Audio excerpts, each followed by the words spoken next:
Bonjour à tous, aujourd'hui je vous retrouve pour vous faire la présentation d'un tarot que j'ai reçu des éditions Médicis, donc des éditions Très Daniel. Je remercie Isabelle qui me l'a fait parvenir pour pouvoir le partager avec vous.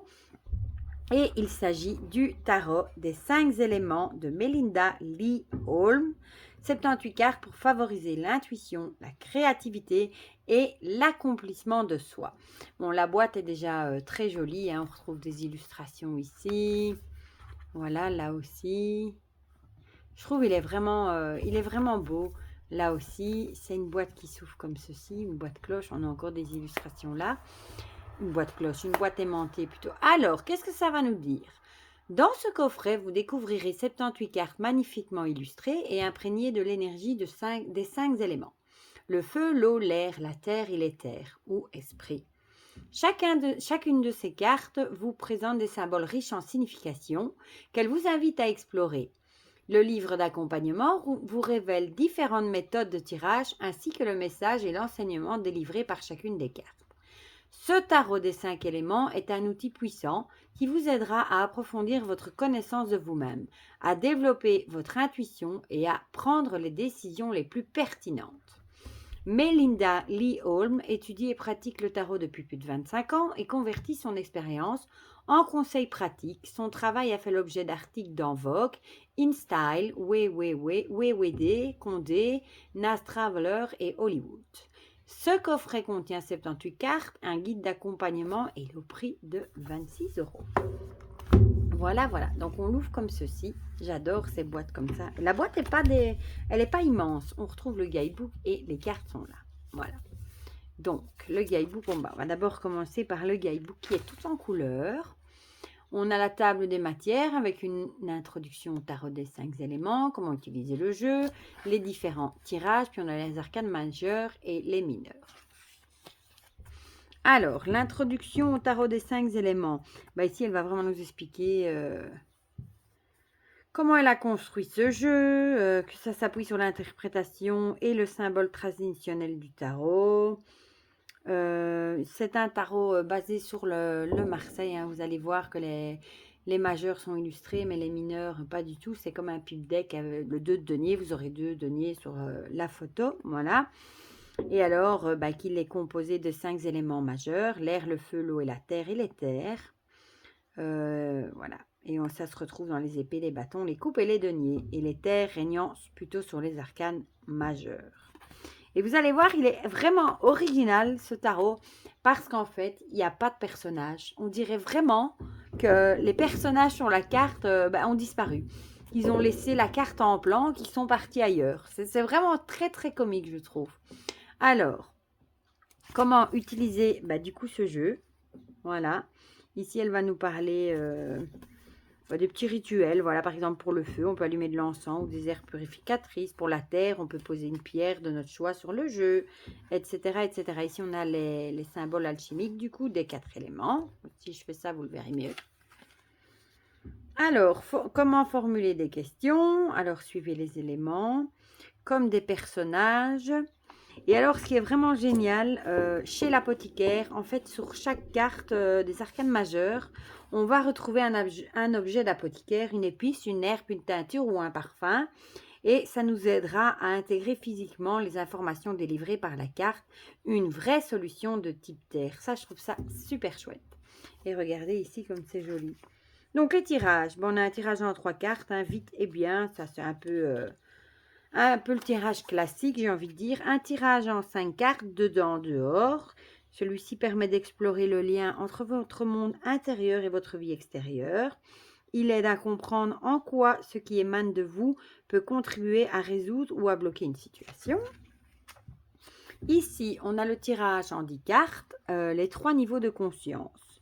Ceci est un tirage celtique qui a été modifié. Les cartes de la colonne de droite décalées vers le haut vous permettent une lecture selon 3 niveaux de conscience, pris individuellement et dans leur ensemble. On parle d'hyperconscient, du conscient et du subconscient. Alors ici, on a un tableau qui reprend un tableau récapitulatif des arcanes majeures avec les noms des arcanes majeures, la lettre et le symbole hébraïque. Ici, vous allez voir, par exemple, pour le fou, on va les retrouver sur la carte. Voilà. le symbole est repris ici. Là, vous voyez? Et là, on a le signe astrologique qui est repris là. Alors, on a aussi l'interprétation ésotérique hébraïque et alors le sens ésotérique. Voilà, c'est toujours bien d'avoir son la main. Hein. Et alors, on a la description des cartes, on a le numéro et le nom. Ici, on a une petite phrase en gras, une petite explication. On a le conseil de la carte.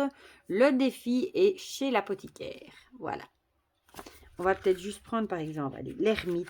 Non, la roue de fortune, parce que je la trouve particulièrement belle.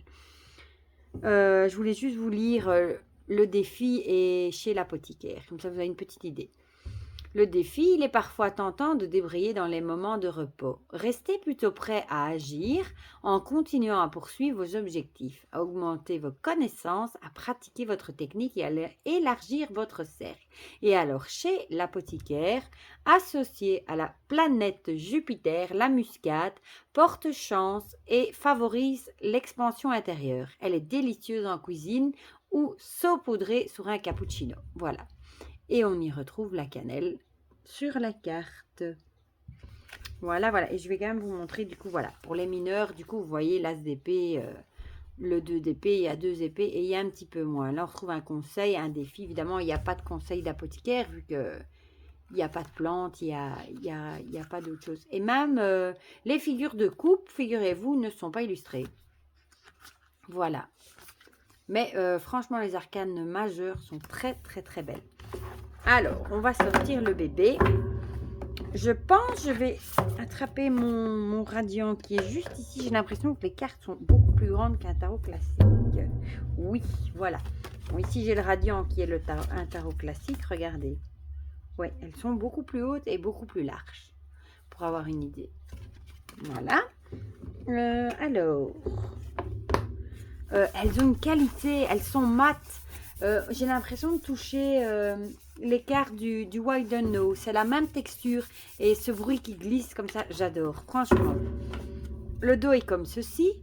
Et puis, il n'est pas réversible parce qu'ici, vous voyez, les tentacules ne sont pas de la même couleur. Hein. Et les symboles ici, pas tout à fait non plus. Bon, il faut déjà bien regarder, mais pour ceux qui prêtent attention, ma foi, il n'est pas réversible. Les tranches sont neutres. Alors, les cartes sont fines, mais elles m'ont l'air de bonne qualité. Et on va regarder, du coup, tout ça ensemble. On va s'attarder un peu plus sur les majeurs, du coup, vu que les mineurs, c'est un Marseille. On a ici le fou, vous voyez? On a le chien qui est là. On a le chemin sur lequel le fou monte en général, le précipice, mais le fou n'est plus dessus. C'est très, très comique, je trouve. Ici, on a la carte du magicien. On a tout. On a la coupe, l'épée, les deniers, l'épée, mais le magicien n'est plus dessus. Je trouve ça super original. On dirait qu'il a tout laissé en plan. Il est parti quelque part. La grande prêtresse, on retrouve la grenade ici, les 2 piliers, les faces de la lune. Mais elle est pas dessus non plus. L'impératrice, ici, on retrouve son trône. La végétation. On dirait vraiment qu'ils ont déserté le jeu. Je trouve ça trop comique. L'empereur. On a le bélier qui est là. Hein. Le trône. Très moderne, hein, celle-ci. On dirait là au-dessus des piments rouges. Oui, des piments rouges. Ça doit symboliser le feu du bélier. Hein. On a ici le bélier. Le feu, la fougue du bélier. Le hiérophante avec ce Bouddha. Et ici, on a un chat. J'aime vraiment beaucoup. Les amoureux. Ici, on a vraiment le choix de déco différentes. Hein. Un choix à faire. Très moderne, un peu plus ancien. Ouais. Voilà. Là, c'est très moderne, ce côté. Le chariot, j'aime beaucoup aussi. On voit les 2 chiens, là, ils attendent. Ils attendent que le personnage vienne dans le chariot pour partir. Se repose. La force, elle est très belle, d'une grande douceur, je trouve. Le lion qui se roule là comme un chat sur son dos. Donc la force est en 8, la justice en 11. L'ermite, on a sa lanterne ici, vous voyez. Et à mon avis, l'ermite est dans la cabane. On imagine bien, hein, il est allé se reclure dans la cabane au fond d'un bois, dans un chalet en bois tranquille où il n'y a personne qui va venir lui casser les bonbons. Voilà. signe de la Vierge, de mon signe et de ce mois-ci du coup. La roue de fortune, j'aime beaucoup. Avec l'oiseau, le poisson, la marmotte et le renard. Je trouve qu'elle est très très jolie aussi.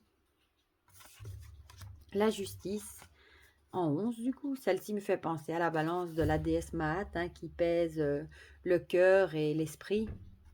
Avant de voir si on peut rentrer au royaume des morts. Voilà. Le cœur et la raison en même temps aussi, pourquoi pas. Le pendu, celle-ci est très comique. Elle est à l'envers. En fait, quand on la retourne, on retrouve cette forêt avec les champignons, les fougères, mais la forêt est à l'envers. Et le pendu n'est pas dessus, évidemment. Original aussi, je trouve. La mort, bah là, c'est très comique. On n'a plus que... On retrouve ce fameux sol rouge, hein, avec... voilà. On ne retrouve pas les corps, on ne retrouve pas le cheval avec la mort dessus. On n'a plus que son fanion, son drapeau. Voilà. En 13. La tempérance. On a une plante et des coquillages, un verre d'eau, la mer. Le diable. Voilà. Des ronces. La tour. Bon, là, il y a rarement beaucoup de monde, à part les petits personnages qui tombent. Hein. Ici, on ne les a pas. L'étoile, ici aussi, il n'y a pas le personnage. On a une ruche avec du miel qui tombe dans la cruche. Un beau signe. La lune. Elle est magnifique, la lune. Et on retrouve une soucoupe volante. Et ici, regardez, une petite rouille Jack-o'-lanterne. Ici, un petit personnage qui a les... On ne sait pas, on a plutôt l'impression qu'il a les jetons devant la soucoupe volante. Ou il fait coucou, mais je dirais plutôt qu'il a les jetons. Et l'eau qui se reflète... La lune qui se reflète dans l'eau. Le soleil, avec les tournesols qui se tournent vers le soleil. Les citrons. Ici, on a aussi le reflet du soleil dans l'eau. Le jugement. J'ai envie de dire, tout retourne à la terre. Hein, on voit un peu les squelettes, tout ce que... Un livre. Mais on ne retrouve pas il y a encore l'appel. On ne retrouve pas les anges, l'ange qui siffle avec sa trompette. Le monde, on a des fleurs. Et ensuite, bah, on va passer aux suites. Hein. On va commencer ici avec les coupes. On a l'as de coupe. Voilà, et puis on a le 2, le 3. Bon, là, je ne vais pas tout vous montrer. Hein. C'est comme un Marseille, c'est pas mes préférés, mais bon, les majeures, j'avoue, sont tellement belles que... Voilà. Bon, ici, on a du coup le valet, le cavalier. On retrouve ici, hein, on sait que c'est les coupes. La reine et le roi. Voilà. Il faut déjà bien savoir la différence entre les couronnes pour savoir qui est le roi, qui est la reine. Alors, ensuite, on a les épées. Je vais essayer de les attraper. L'as d'épée, magnifique. Les as sont très très belles, je trouve. Très très, oui. Bon, ici le 2, le 3. On va continuer hein, jusqu'au bout. Voilà, avec le valet. Le cavalier avec ce magnifique casque. La reine et le roi. Et on retrouve l'air, enfin l'élément plutôt, pas l'air. Oui, l'élément air pour les épées, oui. Vous m'avez compris. Et alors, ici les bâtons avec le feu. Hein. On reconnaît bien, tout feu, tout flamme, l'as. Et puis on a évidemment le 2. Voilà, jusqu'au 9 et 10. Le valet. Le cavalier. La reine et le roi.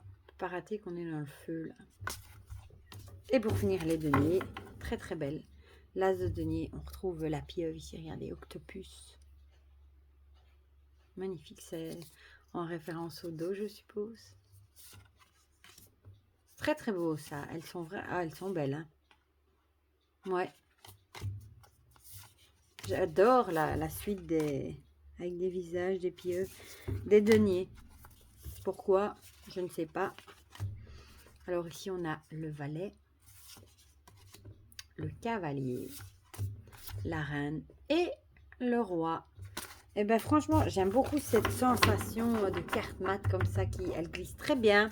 La boîte est très belle, j'adore les majeurs. Je trouve ça super original d'avoir du coup un tarot sans personnage. On dirait vraiment qu'ils ont disparu, c'est super original. Par contre, bon, le côté Marseille, c'est pas les tarots que je travaille le plus parce que j'ai beaucoup de mal avec les mineurs. Quand elles sont pas illustrées, j'aime nettement mieux les Marseille. Oui, les riders qui sont illustrés avec des scénettes, de vie, mais ça n'empêche rien qu'il est vraiment magnifique. Vraiment, je le trouve très, très, très, très beau. Voilà, donc c'était le magnifique tarot des 5 éléments de Melinda Lee Holm. Bon, je sais qu'on l'a beaucoup vu passer en vidéo, il y en a pas mal qui ont déjà fait la revue, mais comme je l'ai reçu et que je le trouvais très beau, eh bien, j'avais quand même envie de partager ça avec vous. Voilà, ben vous me direz du coup en commentaire si vous avez craqué, si il vous plaît ou si vous n'aimez pas trop les Marseille. Du coup, ça vous freine peut-être un petit peu. Dites-moi tout ça en commentaire, comme ça on partage tout ça ensemble comme d'habitude. Pour le reste, prenez bien soin de vous. Je vous fais plein de gros bisous et je vous dis à bientôt pour de prochaines vidéos. Bisous, bisous!